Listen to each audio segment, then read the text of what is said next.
Geni Faruk, ibunda dari Atta dan Tarik Halilintar buka suara. Tarik masih was-was ingin memperkenalkan Fuji ke keluarganya. Dan ternyata, sang bunda sudah mempersiapkan jodoh yang terbaik buat Tarik. Tarik Halilintar memang ngarep dengan Fuji. Namun nampaknya keluarga Tarik Halilintar tak setuju dengan Fuji.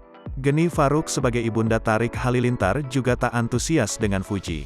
Lenggo Geni Faruk mendadak menyinggung soal jodoh di depan anak-anaknya. Ia menjelaskan jika jodoh terbaik pasti akan datang. Makin kamu memperbaiki diri, kamu akan dapat jodoh yang lebih baik, tutur Geni Faruk. Irfan Hakim selaku host lantas menyinggung soal Fuji. Tapi Umi setuju gak? Goda Irfan Hakim. Pokoknya intinya gini, kita punya tujuan yang sama, sevisi semisi, insya Allah kalau sudah jodohnya ya, jawabnya. Fuji dalam keadaan susah bila harus bertemu dengan keluarga Gen Halilintar. Fuji ditenggarai tak diterima oleh Gen Halilintar. Hal ini nampaknya jadi pukulan telak bagi Fuji.